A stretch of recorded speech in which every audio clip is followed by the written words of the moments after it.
மணிக்கொடி தாயின் மணிக்கொடி சொல்லுக ஜெய் ஹிந்த். தாயகம் காத்திட கண்ணலம் போக்கிட சொல்லுக ஜெய் ஹிந்த். என் இந்திய தேசம் இது ரத்தம் சிந்திய தேசம் இது. என் இந்திய தேசம் இது ரத்தம் சிந்திய தேசம் இது.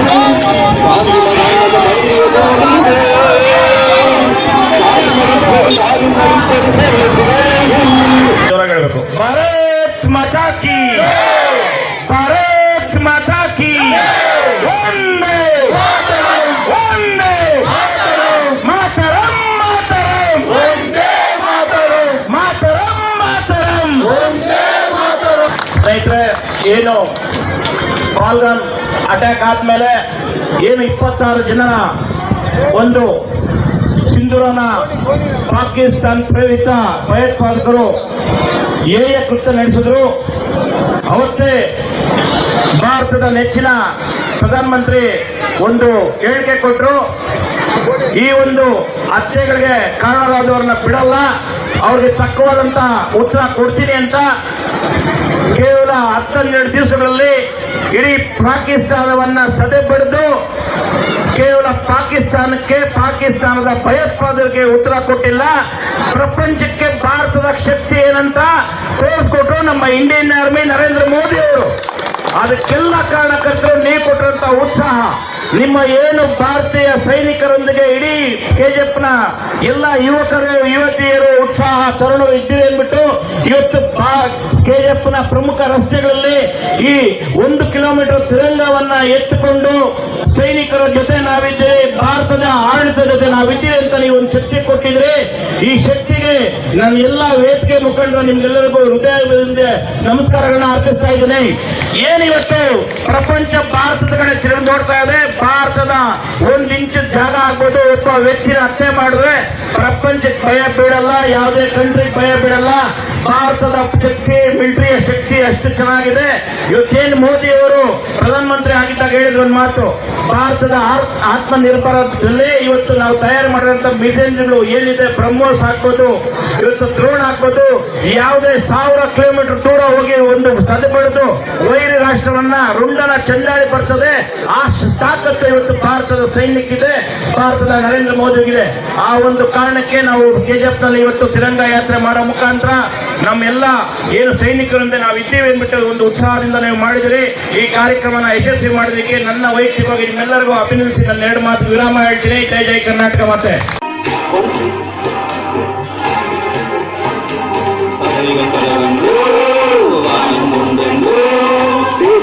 ಬಲವಾகும் நம் ரத்தம் ஒன்றல்லோ, பாசை பலவன்றோ, தேசம் ஒன்றல்லோ. பூக்கள் கொண்டு வந்தால் இது புண்ணிய தேசமடா, வாக்கள் கொண்டு வந்தால் தலைவாங்கிடும் தேசமடா. எங்கள் ரத்தம் எங்கள் கண்ணீர் இவையிரண்டு இழந்த கண்டு கருவதே இது தீயிலிருந்து வந்த தேசமே.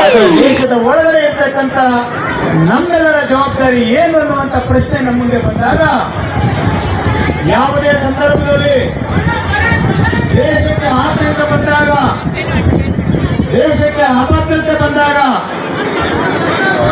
ದೇಶ ಸಂಕಷ್ಟಕ್ಕೆ ಬಂದಾಗ ನಾವು ಎಲ್ಲವನ್ನು ಮರೆತು, ಜಾತಿ, ಧರ್ಮ, ರಾಜಕೀಯ ಇವೆಲ್ಲವನ್ನು ಮರೆತು ನಾವೆಲ್ಲರೂ ಒಂದಾಗಬೇಕಾಗಿದೆ ಬಂಧುಗಳೇ. ಅದಕ್ಕಾಗಿ ಇವತ್ತು ನಾವೆಲ್ಲರೂ ಕೂಡ ನೋಡಿ, ಎಲ್ಲ ಧರ್ಮದವರು ನಾವಿಲ್ಲಿದ್ದೀವಿ, ಎಲ್ಲ ಜಾತಿಯವರು ನಾವಿಲ್ಲಿದ್ದೀವಿ.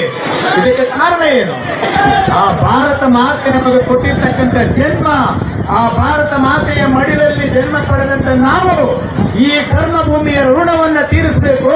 ಅದಕ್ಕಾಗಿ ಈ ತಿರಂಗ ಧ್ವಜವನ್ನ ಹಿಡಿದು ಬೀದಿಗಳಲ್ಲಿ ಮೆರವಣಿಗೆ ಮಾಡುವುದರ ಮೂಲಕ ನಾವೆಲ್ಲರೂ ಕೂಡ ದೇಶಕ್ಕಾಗಿ ಸೈನಿಕರೊಂದಿಗೆ ನಾವಿದ್ದೇವೆ, ಈ ದೇಶದ ಪ್ರಧಾನಮಂತ್ರಿಗಳ ಜೊತೆಗೆ ನಾವಿದ್ದೇವೆ, ನಾವೆಲ್ಲರೂ ಒಗ್ಗಟ್ಟಾಗಿದೆ ಅನ್ನುವಂಥ ಸಂಕೇತವನ್ನ, ಸಂದೇಶವನ್ನ ಕೊಡಬೇಕಾಗಿದೆ. ಅದಕ್ಕಾಗಿ ನಾವು ಈ ಯಾತ್ರೆಯನ್ನು ಮಾಡುತ್ತಿದ್ದೇವೆ ಬಂಧುಗಳೇ.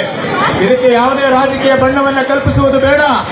ನಾವೆಲ್ಲರೂ ಒಂದು, ಮೊದಲು ಭಾರತ ಮಾತೆ, ಆನಂತರ ನಾವೆಲ್ಲರೂ ಅನ್ನುವಂತ ಸಿದ್ಧಾಂತಗಳನ್ನು ಇಟ್ಕೊಂಡಿರ್ತಕ್ಕಂಥ ದೇಶದ 140 ಕೋಟಿ ಜನ ನಾವೆಲ್ಲರೂ ಕೂಡ ಇವತ್ತು ತಿರಂಗ ಯಾತ್ರೆಯನ್ನ ಇಡೀ ಜಿಲ್ಲೆಯಾದ್ಯಂತ ನಮ್ಮ ಮಾಜಿ ಸಂಸದರಾದಂತಹ ಮುನ್ಸ್ವಾಮಿ ಅವರ ನೇತೃತ್ವದಲ್ಲಿ, ನಮ್ಮ ಜಿಲ್ಲಾ ಅಧ್ಯಕ್ಷರಾದಂಥ ನಮ್ಮ ಚಲಪತಿಯವರ ನೇತೃತ್ವದಲ್ಲಿ ನಾವೆಲ್ಲರೂ ಅವರೆಲ್ಲರೂ ಏನು ಮಾರ್ಗದರ್ಶನ ಮಾಡಿದಾರೋ ಆ ಕೆಲಸವನ್ನ ಒಬ್ಬ ದೇಶದ ಈ ಭಾರತ ಮಾತೆಯ ಮಗನಾಗಿ, ಸೇವಕನಾಗಿ ನಾವು ಕೆಲಸ ಮಾಡಿದ್ದೀವಿ ಅಷ್ಟೇ. தலை கொடுத்தாரந்த அனைவருக்கும் தாயகனே எங்கள் முதல் வணக்கம். தாய்மணி கொடி சொல்லுகிறார்கள், தாயகம் காத்திட தன்னலம் போக்கிட சொல்லுகிறார்கள். மண்ணில் நம் மண்ணில் புது சக்தி பிறக்காது, சக்தி இருந்தால் தான் சரித்திரம் உண்டாகும். சட்டம் கையில் கொண்டு நீதி ಜೈ ಬೋಲೋ ಭಾರತ್ ಮಾತಾ ಕಿ ಜೈ ಜವಾನ್, ಜೈ ಜವಾನ್. ಬಂಧುಗಳೇ, ಈ ದಿನ ಏನು ನಾವು ಕೆಜಿಎಫ್ ನಗರದಲ್ಲಿ ಬೆಳಗ್ಗೆ 11 ಗಂಟೆಯಿಂದ ಸನ್ಮಾನ್ಯ ನರೇಂದ್ರ ಮೋದಿಜಿಯವರ ನೇತೃತ್ವದಲ್ಲಿ ನಮ್ಮ ಭಾರತದ ಭೂಸೇನೆ, ವಾಯುಸೇನೆ, ನೌಕಾಸೇನೆ, BSF, CRPF ಸೈನಿಕರು ನಮ್ಮ ದೇಶದ ಹೆಣ್ಣು ಮಕ್ಕಳ ಸಿಂಧೂರವನ್ನು ಅಳಿಸಿದಂತ ಉಗ್ರಗಾಮಿಗಳನ್ನ ಅವ್ರದೇ ದೇಶದ ಒಳಗಡೆ ನುಗ್ಗಿ ಉಗ್ರಗಾಮಿಗಳ ಶಿಬಿರಗಳನ್ನ ಧ್ವಂಸ ಮಾಡೋದ್ರ ಮುಖಾಂತರ, ಉಗ್ರಗಾಮಿಗಳನ್ನ ಸಂಹಾರ ಮಾಡೋದ್ರ ಮುಖಾಂತರ ಸನ್ಮಾನ್ಯ ನರೇಂದ್ರ ಮೋದಿಜಿಯವರು ನಮ್ಮ ಹೆಣ್ಣು ಮಕ್ಕಳ ಸಿಂಧೂರ ಪೇಟೆಗೆ ಬಂದ್ರೆ ನಿಮಗೆ ಇದೇ ಗತಿ ಅಂತ ಹೇಳಿ ನೋಡ್ಸ್ಕೊಟ್ಟಿದ್ದಾರೆ. ಅದಕ್ಕೋಸ್ಕರ ನಾವಿಡೀ ದೇಶದಾದ್ಯಂತ ತಿರಂಗ ಯಾತ್ರೆಯನ್ನು ಮಾಡೋದ್ರ ಮುಖಾಂತರ ನಮ್ಮ ನರೇಂದ್ರ ಮೋದಿಜಿಯವರಿಗೆ, ನಮ್ಮ ರಕ್ಷಣಾ ಸಚಿವರಿಗೆ, ನಮ್ಮ ಸೈನಿಕರಿಗೆ ನಾವಿದ್ದೀರಿ ನಿಮ್ ಜೊತೆಲಿ ಮುನ್ನುಗ್ಗಿ ಹೊರದಾಕ್ರಿ ಪಾಕಿಸ್ತಾನನ ಅನ್ನೋ ಲೆಕ್ಕಾಚಾರದಲ್ಲಿ ಇವತ್ತು ಸನ್ಮಾನ್ಯ ನರೇಂದ್ರ ಮೋದಿಜಿಯವರು ಪಾಕಿಸ್ತಾನಕ್ಕೆ ಒಂದು ದಿಟ್ಟ ಹೆಜ್ಜೆಯನ್ನು ಇಟ್ಟು ನಾವು ಮನ್ಸಿಟ್ರೆ ಪ್ರಪಂಚದ ಭೂಪಟದಲ್ಲಿ ಪಾಕಿಸ್ತಾನ ಅನ್ನೋ ಲಕ್ಷಣ ಇರಲ್ಲ ಅಂತೇಳಿ ನೋಡ್ಸ್ಕೊಟ್ಟಿರ್ತಕ್ಕಂಥವ್ರಿಗೆ ನಾವು ಬೆಂಬಲ ಸೂಚಿಸ್ತಾ ಇದ್ದೀರಿ. ಇಲ್ಲಿ ನಾವು ಪಕ್ಷಾತೀತವಾಗಿ, ಜಾತ್ಯತೀತವಾಗಿ ಎಲ್ಲ ವಿದ್ಯಾರ್ಥಿಗಳನ್ನ, ಎಲ್ಲ ರಾಜಕೀಯ ಮುಖಂಡರುಗಳನ್ನ, ಪತ್ರಕರ್ತರನ್ನ, ಡಾಕ್ಟರ್ಗಳನ್ನ, ಪ್ರತಿಯೊಂದು ನಾಗರಿಕಗಳನ್ನು ಕರೆದಿದ್ರಿ. ಸುಮಾರು ಜನ ನೀವು ಇಲ್ಲಿ ಬಂದಿದ್ದೀರಿ. ಸಂಪಂಗಣ್ಣವ್ರು ಇರ್ಬೋದು, ನಮ್ಮ ಸುರೇಶ್ ಅವರು ಇರ್ಬೋದು, ನಮ್ಮ ಶರ್ಮಾ ಅವರು ಇರ್ಬೋದು, ಮುಂಜಿಯವರು ಇರ್ಬೋದು, ಕಮಲ್ ಅವರು ಇರ್ಬೋದು, ಹನುಮಂತರು ಇರ್ಬೋದು, ಜೈ ಇರ್ಬೋದು, ಎಲ್ಲ ನಮ್ಮ ಜಿಲ್ಲಾಧ್ಯಕ್ಷರಾದಂಥ ಓಂಶಕ್ತಿ ಚಲಪತಿರವರ ನೇತೃತ್ವದಲ್ಲಿ ಇವತ್ತು ಎಲ್ಲ ಒಟ್ಟಿಗೆ ಸೇರಿದ್ದೀರಿ. ನಮ್ಮ ಪ್ರಕಾಶ್ ಅವರು, ಪತ್ರಕರ್ತರು, ಎಲ್ಲರೂ ನಮ್ಮ ವಿದ್ಯಾರ್ಥಿನಿಯರು. ನಾವು ಈಗಲಿಂದಲೇ ತಿಳ್ಕೊಬೇಕು, ನಮ್ಮ ಮನೆಯಲ್ಲಿ ನಮ್ಮ ಮಕ್ಕಳಿಗೆ ಎಲ್ಲರಿಗೂ ದೇಶದ ಅಭಿಮಾನ ಬರಬೇಕು, ದೇಶದ ಬಗ್ಗೆ ಗೌರವ ಬರಬೇಕು. ಪಾಕಿಸ್ತಾನದಲ್ಲಿ, ಚೈನಾದಲ್ಲಿ ಯಾರೇ ನಮ್ಮ ತಂಟೆಗೆ ಬಂದ್ರೆ ಅದನ್ನ ನೋಡ್ಕೊಳ್ಳಕ್ಕೆ ನಮ್ಮ ಸೈನಿಕರಿದ್ದಾರೆ. ಈ ಮನೆಯಲ್ಲೇ ಇದ್ಕೊಂಡು, ಈ ದೇಶದಲ್ಲೇ ಇದ್ಕೊಂಡು ಪಾಕಿಸ್ತಾನದ ಏಜೆಂಟ್ಗಳಂತೆ ಯಾರು ವರ್ತನೆ ಮಾಡ್ತಾ ಇದ್ದಾರೆ ಅವ್ರನ್ನ ಸದೆಬಡಿಯಂತ ಕೆಲಸ ನಾವೆಲ್ಲರೂ ಸೇರಿ ಮಾಡಬೇಕು. ಇವತ್ತು ಸೈನಿಕರ ಬಗ್ಗೆ ನೋಟ್ ಬೀಳಂತವ್ದು, ಸೈನಿಕರು ನರೇಂದ್ರ ಮೋದಿಜಿಯವರು ಏನ್ ಮಾಡ್ತಾ ಇದ್ರು ಅಂತ ಹೇಳಂತವ್ದು, ಅವ್ರಿಗೆ ಕಣ್ಣು ಇಲ್ಲ, ಕಿವಿ ಇಲ್ಲ, ಬಾಯಿ ಇಲ್ಲ. ಯಾಕಂದ್ರೆ 6ನೇ ತಾರೀಕಿಂದ 13ನೇ ತಾರೀಕುವರೆಗೂ ಸನ್ಮಾನ್ಯ ನರೇಂದ್ರ ಮೋದಿಜಿಯವರು ರಕ್ಷಣಾ ಮಂತ್ರಿಗಳ ಜೊತೆಲಿ, ರಕ್ಷಣಾ ಪ್ರಮುಖರ ಜೊತೆಲಿ, ಸೈನಿಕರ ಜೊತೆಲಿ ನಿರಂತರವಾಗಿ ಮೀಟಿಂಗ್ ಗಳನ್ನ ಮಾಡಿ ಪಾಕಿಸ್ತಾನಕ್ಕೆ ನುಗ್ಗಿ ಇಸ್ಲಾಮಾಬಾದ್, ಲಾಹೋರ್, ಕರಾಚಿಗೆ ನಮ್ಮ ವಾಯುಸೇನೆಯಿಂದ ದಾಳಿ ಮಾಡೋದ್ರ ಮುಖಾಂತರ ನಮ್ಮ ತಂಟೆಗೆ ಬಂದ್ರೆ ನೀವಿರಲ್ಲ.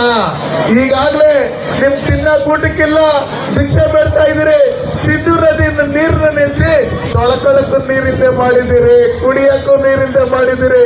ಮುಂದಿನ ದಿನಗಳಲ್ಲಿ ನೀವು ಏನ್ ಮಾಡ್ತೀರಿ ಅಂತ ಹೇಳಿ ಸನ್ಮಾನ್ಯ ನರೇಂದ್ರ ಮೋದಿಜಿಯವರು ನಮ್ಮ ಸೈನಿಕರಿಗೆ ಕೊಟ್ಟಂತ ಫ್ರೀ ಹ್ಯಾಂಡ್, ನೀವು ಮುನ್ನುಗ್ಗಿ ನೀವು ಇಷ್ಟ ಬಂದ ಕೊಡ್ರಾಕ್ರಿ ಪಾಕಿಸ್ತಾನ ಅಂತ ಹೇಳಿದಾಗ ಪಾಕಿಸ್ತಾನದ ಪ್ರಧಾನಮಂತ್ರಿಗಳು, ಅವರ ಸೈನಿಕ ಮುಖ್ಯಸ್ಥರು ಎಲ್ಲರೂ ಅಂಜಲಾಚಿ ಬೇಡ್ಕೊಂಡು ದಯವಿಟ್ಟು ನಿಲ್ಸಿ ಯುದ್ಧ, ನಮ್ಮ ಕೈಯಲ್ಲಿ ತಡ್ಕೊಳಕ್ ಆಗ್ತಾ ಇಲ್ಲ ಅಂತ ಹೇಳಿದಂತ ಸಂದರ್ಭದಲ್ಲಿ ಇವತ್ತು ಯಾರ್ಯಾರು ಏನೇನೋ ಮಾತಾಡ್ತಾರೆ, ಹಂಗೆ ಹಿಂಗೆ ಟ್ರಂಪ್ ಹೇಳ್ಬಿಟ್ಟ. ಟ್ರಂಪ್ ಅಲ್ಲ, ಅವರಪ್ಪ ಹೇಳಿದ್ರು ನರೇಂದ್ರ ಮೋದಿಜಿಯವರು ಕೇಳಲ್ಲ.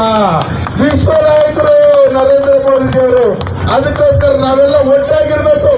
ಚುನಾವಣೆ ಬಂದಾಗ ರಾಜಕಾರಣ ಮಾಡೋಣ, ದೇಶ ಅಂತ ಬಂದಾಗ ನಾವೆಲ್ಲರೂ ಒಟ್ಟಿಗೆ ಸೇರಿ ಹಿಂದೂ, ಕ್ರೈಸ್ತರು, ಮುಸಲ್ಮಾನರು ನಾವೆಲ್ಲ ಈ ದೇಶದ ಪ್ರಜೆಗಳು, ಭಾರತ ಮಾತೆಯ ಮಕ್ಕಳು, ನಾವೆಲ್ಲ ಒಗ್ಗಟ್ಟಾಗಿ ಹೋರಾಟ ಮಾಡಿ ನಮ್ಮ ಸೈನಿಕರಿಗೆ ನಾವು ಬೆಂಬಲವನ್ನು ಸೂಚಿಸ್ತಾ ನರೇಂದ್ರ ಮೋದಿಜಿಯವರಿಗೆ ನಾವಿದ್ದೀರಿ ನಿಮ್ ಜೊತೆಯಲ್ಲಿ ಅಂತ ಹೇಳಿ ನೀವು ಇವತ್ತೇನು ನೋಡಿಸ್ಕೊಟ್ಟಿದ್ದೀರಿ ಅದನ್ನ ನಿರಂತರವಾಗಿ ನಮ್ಮ ಬ್ಲಡ್ ಅಲ್ಲಿ ನಾವು ಅದನ್ನ ಕೂಡಿಸ್ಕೊಬೇಕು.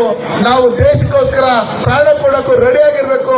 ಆ ನಿಟ್ಟಿನಲ್ಲಿ ನಾವು ಸೈನಿಕರಂತೆ ಕೆಲಸ ಮಾಡೋಣ ಅಂತ ಹೇಳಿ ಈ ಕಾರ್ಯಕ್ರಮಕ್ಕೆ ಬಂದು ಈ ಕಾರ್ಯಕ್ರಮನ ಯಶಸ್ವಿ ಮಾಡೋದಕ್ಕೆ ಸಹಕಾರ ಕೊಟ್ಟಂತ ಪ್ರತಿಯೊಬ್ಬರು ಹೆಸರು ಹೇಳಿ ನಿಮಗೆ ವಂದನೆಗಳನ್ನ ನಮ್ಮ ಜೊತೆಯಲ್ಲಿ ಬಂದಂತಹ ಮಾಧ್ಯಮ ಮಿತ್ರರು, ಪೊಲೀಸ್ ಇಲಾಖೆಯವರು, ಪತ್ರಕರ್ತರು ಎಲ್ಲರಿಗೂ ವಿದ್ಯಾರ್ಥಿನಿಯರು, ಶಿಕ್ಷಕರು, ನಮ್ಮ ಎಲ್ಲ ಪಕ್ಷದ ಮುಖಂಡಗಳಿಗೂ ಧನ್ಯವಾದಗಳು. ಜೈ ಬೋಲೋ ಭಾರತ್ ಮಾತಾ ಕಿ, ಜೈ ಬೋಲೋ ಭಾರತ್ ಮಾತಾ ಕಿ, ವಂದೇ ವಂದೇ, ಜೈ ಕಿಸಾನ್, ಜೈ ಕಿಸಾನ್, ಜೈ ಕಿಸಾನ್. ಸನ್ಮಾನ್ಯ ನರೇಂದ್ರ ಮೋದಿ ಅವರಿಗೆ, ಇಂಡಿಯನ್ ಟೈಗರ್ ನರೇಂದ್ರ மோடி அவர்கள். இளைஞர்கள் வாழ்வில் முன்னேற்றத்தை மட்டும் கனவு கண்டு அதற்கான வாய்ப்பு அமையாமல் தினந்தோறும் இயங்குபவர்கள் பல பேர் உண்டு. அப்படிப்பட்ட இளைய சமுதாயத்தினர் ஏதேனும் நாம் சாதித்து வாழ்வில் அங்கீகாரம் பெற மாட்டோமா என்ற இயக்கங்கள் போக்கும் வகையில் இனிதே துவங்கப்பட்டதுதான் ஸ்ரீ சாய் காம்ப்ளெக்ஸ். புதியதொரு வியாபார யுக்தி பெற்று முழு நேர வெற்றி பெற்ற வியாபாரியாக வாழ்வில் வெற்றி நடை போட்டு உங்கள் வாழ்நாளில் நீங்கள் வெற்றியால் என்றும் ஜொலித்து அடுத்த தலைமுறைக்கு உதாரணமாகிட நல்லதோர் தொடக்கத்தை ஏற்படுத்தும் வகையில் கட்டப்பட்டுள்ளது. ஸ்ரீ சாய் வணிக வளாகம் தங்கவயலின் ஆங்கிலேயர்கள் விட்டு சென்ற கட்டிடக்கலை மீண்டும் உங்கள் கண் முன் காண நீங்கள் அதற்கு செல்ல வேண்டிய ஒரே இடம் BML ஸ்ரீநகரில் மெயின் ரோட்டில் அமைந்துள்ள ஸ்ரீ சாய் காம்ப்ளெக்ஸ் மட்டுமே. ஒரு முறை நீங்கள் விஜயம் செய்தால் மட்டும் போதும், உங்கள் வாழ்வில் புதியதொரு தொடக்கம் உண்டாகும்.